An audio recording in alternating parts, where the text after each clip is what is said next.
Bincang-bincang sekitar Ramadan.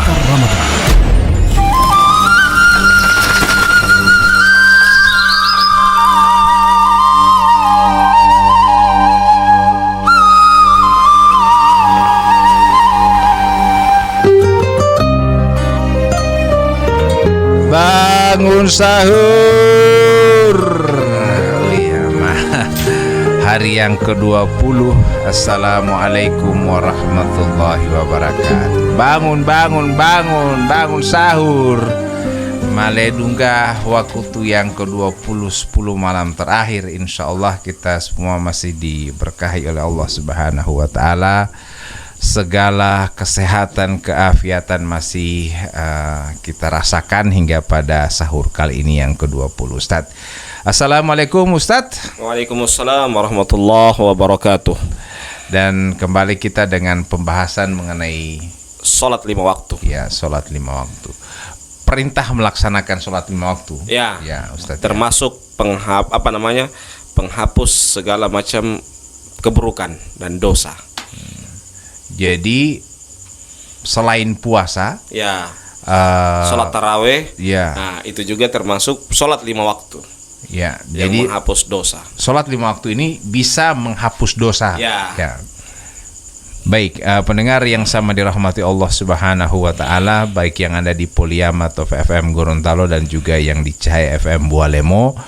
Pembahasan kita pada malam hari ini adalah sholat 5 waktu sebagai salah satu wadah untuk menghapus dosa yang sudah kita lakukan, ya Ustadz ya.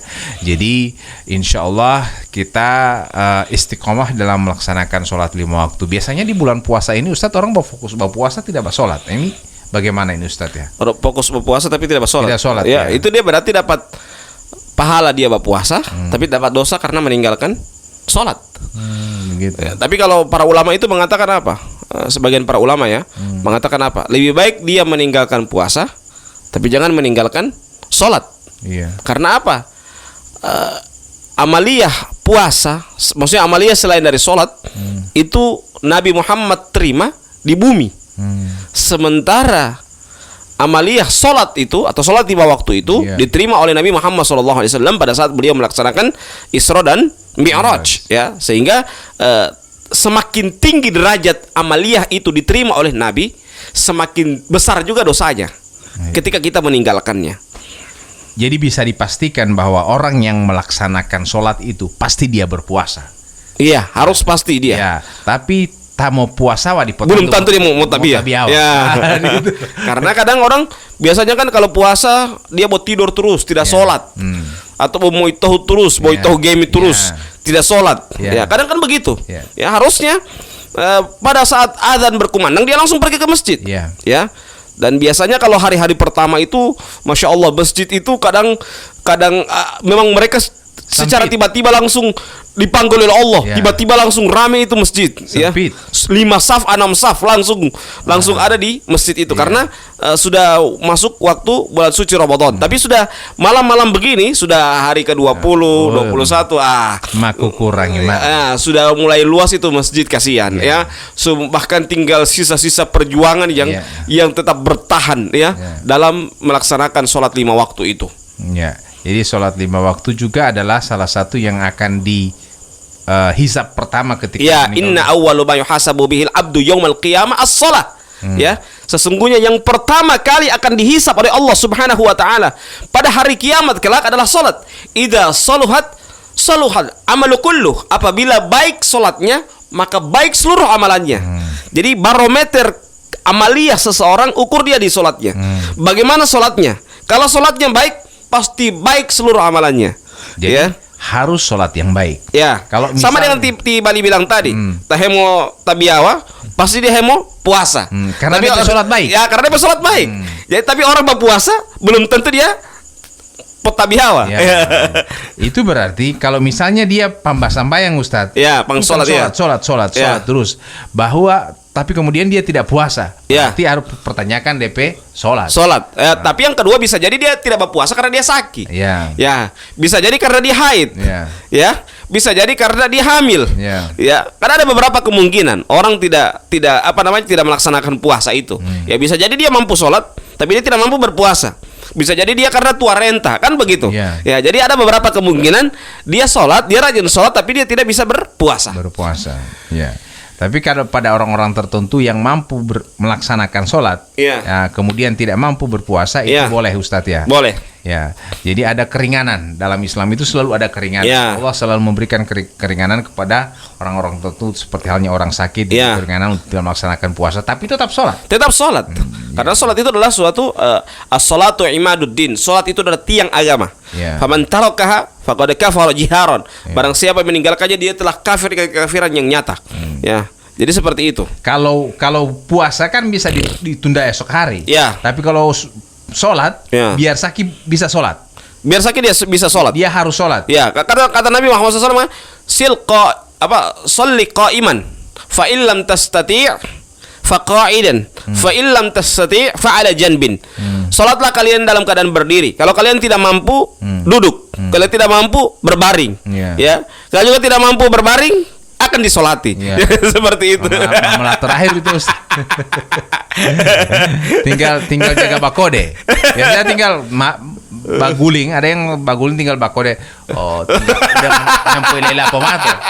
Kalau hempoi lela pemato le Ustaz. Itu kan? Nah, ketika tidak mampu hempoi lela berarti mah heutin mota. Berarti dia tinggal disolati. Bukan lagi sholat. Jadi mumpung kita orang masih sehat seperti ini Ustaz, dalam kondisi masih bisa tegak, bisa berlari 10 km, 20 km, ayo kita sholat. Kita tegakkan sholat. Apalagi sudah 10 hari terakhir begini. Jangan justru 10 hari terakhir orang kadang-kala dia mampu pergi di pasar Segol, biar jauh berapa kilo itu dia pergi akan pasar Segol, dia mau pergi. Putar kukurenga dari awal pintu sampai pintu terakhir balik lagi. Dia putar-putar terus. Tapi sholat beberapa langkah dia tidak mampu. Kan ini musibah. Musibah hal seperti ini. Apa namanya itu, sebagaimana yang saya sampaikan. Kadang orang biasa perjalanan dinas mau pergi sumpah selfie kamar di Candi Borobudur, di Candi Prambanan, ya. Tapi masjid yang di sekitar dia tidak mampu. La ilaha illallah. Ini kan musibah. Jadi usahakan tenaga kita yang kita lakukan. Kalau kita misalnya bisa perjalanan jangan jauh dan juga bukan hal ibadah, kenapa kepada hal yang ibadah kita tidak mampu? Jangan sampai demikian, karena segala macam yang kita miliki, segala macam kekuatan yang kita miliki itu akan dimintakan pertanggungjawaban di hadapan Allah Subhanahu wa taala. Intinya pada sholat ini kita harus memaksakan diri kita untuk melaksanakan itu. Kita paksa diri kita. Jangan bilang bahwa kenapa ente tidak sholat? Karena agama tidak ada paksaan. Bukan seperti itu Ustadz ya. Iya, tidak ada paksa. Bukan seperti itu. Yang tidak ada paksaan itu kalau dia sudah berusaha. Itu rukhsah. Bukan dalam artian ketika dia diperintahkan berpuasa, oh tidak ada paksaan. Jadi terserah kita bersolat atau tidak. Bukan begitu. Kita harus memaksakan diri dulu. Dan ingat, yang tidak bisa diganggu oleh syaitan itu siapa? Orang-orang yang ikhlas. Syaitan sudah berjanji, bersumpah, fabima aghwaytani la aq'udannahum siratal mustaqimah. Kata syaitan apa? Demi Allah, saya akan gelincirkan hambamu itu dari jalan yang lurus. Apa kata syaitan? Illa min ibadikal mukhlasin. Kecuali hambamu yang ikhlas. Jadi kalau yang ikhlas itu syaitan sok menyerah itu. Syaitan menyerah kepada orang-orang ikhlas. Makanya kalau kita mau sholat kita harus ikhlas. Kenapa kita ke Candi Prambanan, ke Candi Borobudur kita bisa ikhlas sampai selfie? Bayangkan itu di Candi Borobudur. Kita nonton bola kaki sampai larut malam. Piala dunia sampai pagi. Kadang-kala kan, bahkan saya pernah waktu saya dari kota Gorontalo menuju Bualemo, pas subuh itu, so injury time, ini muadzin semua adzan. Apa orang yang di samping, karena kebetulan itu nonton bareng di samping masjid. Dia bilang jangan dulu adzan. So injury time ini. La ilaha illallah. Adzan ditunda hanya karena apa? Hanya karena injury time. Bayangkan, dia mampu bangun tengah malam untuk nonton bola, tapi sholat subuh dia berat. Ini kan musibah. Harusnya ketika dia bangun tengah malam, dia mau nonton bola, sholat malam dulu lah. Habis sholat malam baru kemudian dia siram itu kopi, dia garuk palang-palang, baru dia taruh di samping dia baca. Kalau babak berikutnya kan perpindahan babak itu dia boleh baca Quran, atau jadi dia seling-selingi. Jadi usahakan dia juga dengan dia baca sholat malam, dia baca Al-Quran, biar bosadiki lah. Minimal jangan sampai ini hidup, jangan cuma hiasi bermain domino, jangan hiasi dengan nonton bola kaki. laki-laki sampai pagi ya, atau misalnya sampai bateler-teler sampai tidur di got ya, usahakanlah. Ini hidup kan bos singkat. Kata Nabi Muhammad SAW apa? Amaru ummati baina sittina wa sab'in. Umur umatku itu kan antara 60 sampai 70 tahun. Wa qalilum ma tajawaza ala dzalik. Dan sangat sedikit orang yang melewati 60 sampai 70 tahun itu. Maka kalau kita sudah masih diberikan oleh Allah Subhanahu wa taala kekuatan untuk beribadah, jangan sia-siakan waktu kita untuk beribadah. Ya, kalau kita masih mampu beribadah, kita usahakan semangat untuk beribadah. Jangan sampai seperti yang saya sampaikan tadi, ke Candi Prambanan, Candi Borobudur dia mampu, tapi sholat di masjid di hadapan dia, ke Pasar Senggol dia mampu, tapi sholat dia tidak mampu. Ini kan musibah seperti ini. Jadi pendengar Cahaya FM dan juga pendengar Poliamatov FM, sholat adalah perintah yang wajib kita laksanakan dan tidak bisa ditunda-tunda. Ya. Artinya tidak bisa kita gantikan ketika ada hari lain. Ya. Kalau misalnya maghrib pada hari ini, tidak boleh kita orang nanti mau ganti dengan maghrib besok. Tidak boleh Ustadz ya. Kecuali ada apa namanya? Ada uzur. Ada uzur, dan uzurnya tidak bisa ditunda. Ya. Jangan bawa uzur bekeng-bekeng. Ya, jadi uzurnya memang uzurnya tidak bisa ditunda. Itu bisa diqadha pada hari berikutnya. Diqadha itu maksudnya diganti pada hari yang berikutnya. Jadi kalau misalnya dia tidak ada uzur, dia harus sholat. Dia harus sholat, dan usahakan dia sholat. Ya, sesibuk apapun kita tinggalkan itu pekerjaan kita harus tetap sholat. Misalnya kita dalam perjalanan jauh misalnya Ustadz, kan bisa kita sholat di dalam kendaraan kan Ustadz, ada tayamum, semua cara diperingan oleh Allah Subhanahu wa taala ya. Kita langsung tayamum di dinding pesawat atau mobil, itu kan mudah. Kemudian kita melaksanakan sholat. Jadi tidak akan ada alasan. Kalau puasa kan bisa saja kita ada alasan, ada sakit, ada haid atau wanita hamil, karena ada alasan, dan alasannya alasan yang diizinkan oleh syariat, dibolehkan dalam syariat. Tapi kan ini kalau sholat kan, masa abang baru bilang alasan ada sakit saya Ustadz, kan tidak mungkin abang membuat orang tidak bisa sholat, atau lolapo dia tidak membuat orang dia sholat, kan seperti itu. Jadi usahakan kalau dia mampu untuk melaksanakan ibadah sholat, dia harus kerjakan sholat tersebut. Jangan sampai ini adalah cobaan Allah kepada kita. Coba apa tali tilo popongo talang ini lu ngomong kira-kira tapi atau di. Kan biasa seperti itu kan. Jadi biasanya orang setelah sholat justru fresh kembali. Nah, ini ya hal-hal yang kita kadang tidak menyadari. Kadang kita orang tengah malam itu Ustadz, jam 3 malam tak bangun, tak kaget. Kita harusnya merasa bahwa pada jam itu kita yang mengagetkan kita tidur itu Allah.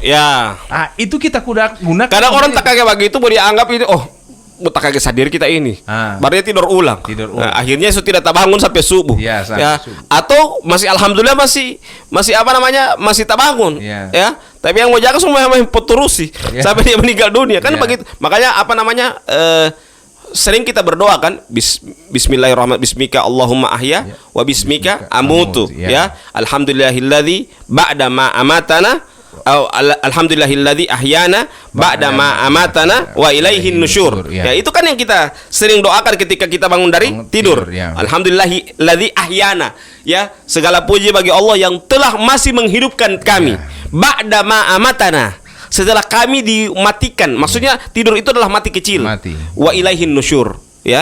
Jadi itulah doa yang kita sering baca pada saat kita bangun dari tidur. Lihat, doa kita bukan doa apa? Alhamdulillah kita sudah bangun tidur, tidak. Tapi alhamdulillahilladzi ahyana. Alhamdulillah segala puji bagi Allah, Allah masih menghidupkan kami. Ba'da ma amatana, setelah kami dimatikan kecil. Jadi tidur itu mati kecil. Jadi ada orang yang mama peterusi, ada yang alhamdulillah masih Allah bangunkan. Kembali dengan perintah melaksanakan sholat Ustadz. Karena mungkin ada yang bisa saja sholatnya nanti Idul Fitri, Idul Adha. Jadi sholat tahunan. Sholat tahunan. Nah, ketika sudah mulai memperoleh hidayah, apakah dia langsung melaksanakan sholat 5 waktu atau pelan-pelan dulu? Dia langsung 5 waktu tidak apa-apa. Biar jangan apa namanya, kita diazab bukan karena melihat celaan orang, tapi kita diazab karena amalia kita sendiri. Jadi biarkan orang mencela, Italiati sudah hem tolhiulopo goloti. Itu kan kadang orang begitu, tiba-tiba hem tabiawati tali. Kan biasa kan orang melihat begitu. Padahal jangan kita melihat celaan orang, biarlah orang berkata begini dan begitu. Tapi kita dengan prinsip kita, saya ini yang akan mempertanggungjawabkan seluruh amalia saya, bukan orang lain yang bercerita itu, tapi diri saya pribadi. Silakan orang bercerita, tapi saya dengan amalia saya pribadi. Seperti itu. Jadi Ketika dia beramal, dia tidak fokus, tidak mau mendengarkan apa komentar orang. Ya, biar misalnya apa yang sudah mimpi apa dia tadi malam suka tiba-tiba sholat 5 waktu terus menerus. Lagi kemana nato dalalo salam assalamualaikum. Pas orang bilang malah masuk Islam tuh. Berarti sebelumnya dia tidak Islam kalau karena dia mau tabiah kan, dia untuk ngalih tabiah tiba-tiba pakai jubah salam assalamualaikum. Waalaikumsalam. Malah masuk Islam. Jadi pendengar yang sama dirahmati Allah Subhanahu wa taala, memang perintah salat ini kita tidak bisa kita tidak bisa tolak. Alasan apapun kita tidak bisa, karena dosanya sangat besar Ustadz kalau kita meninggalkan salat.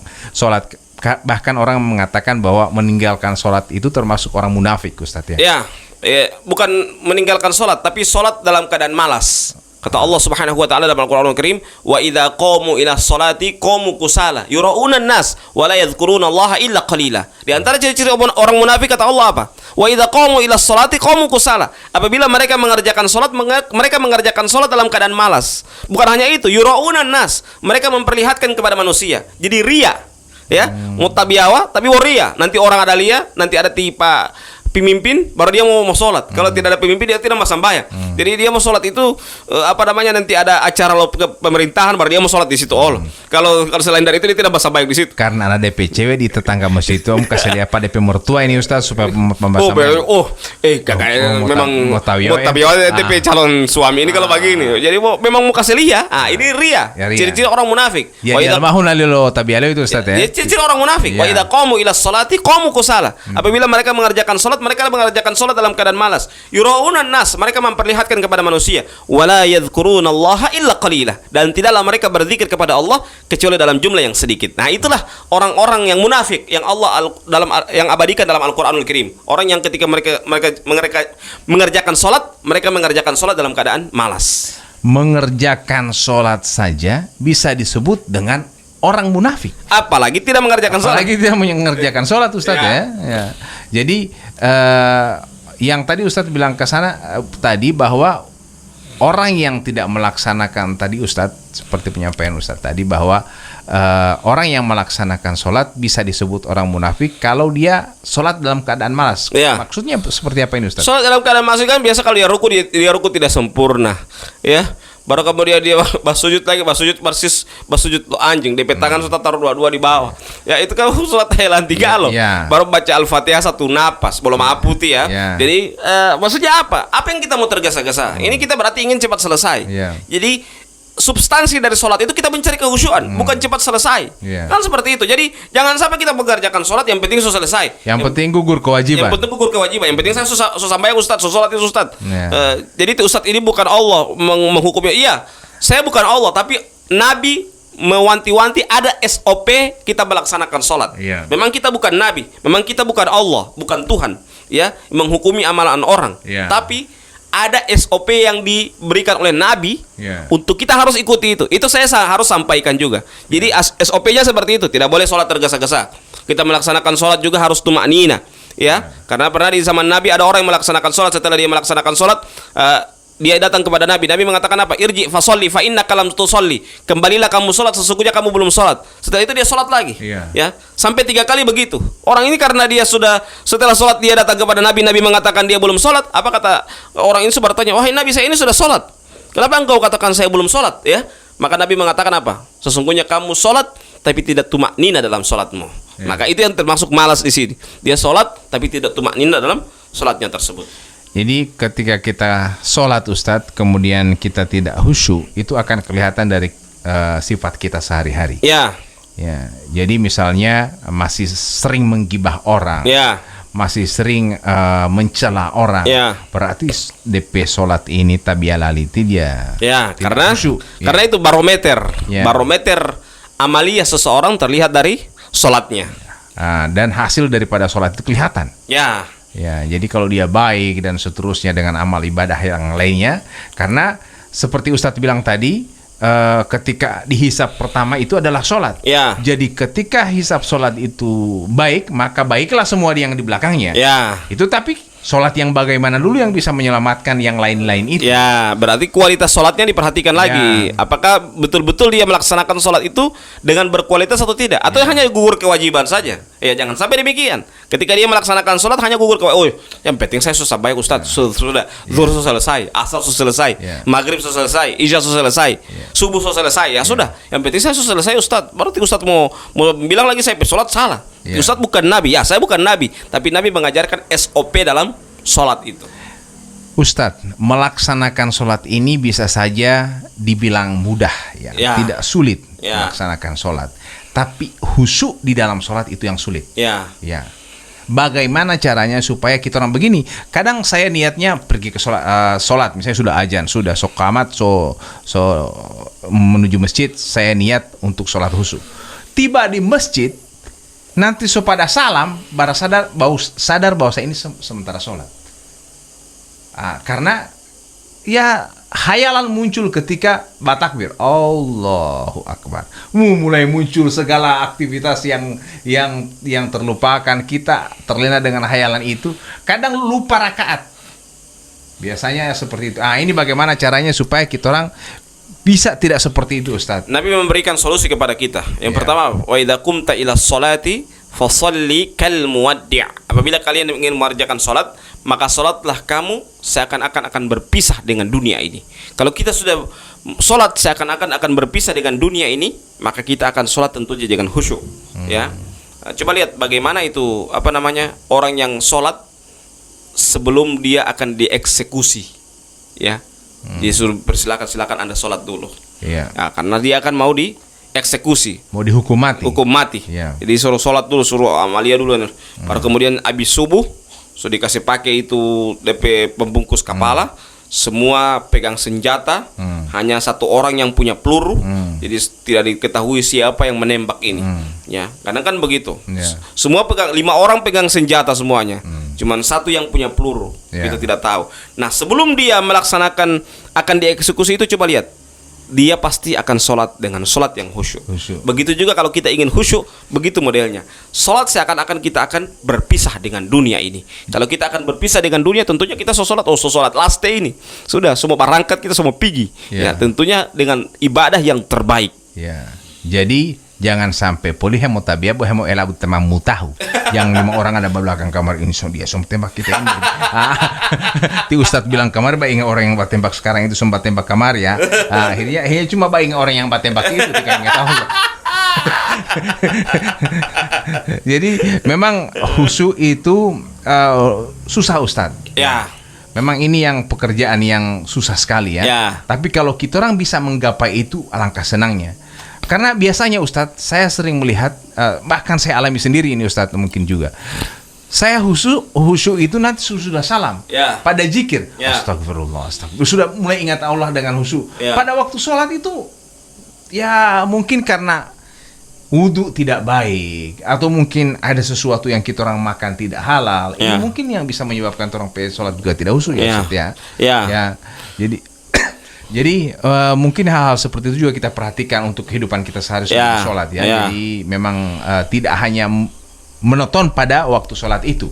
Bisa saja ada hal-hal yang di luar sana yang justru membuat sholat kita tidak jadi khusyuk.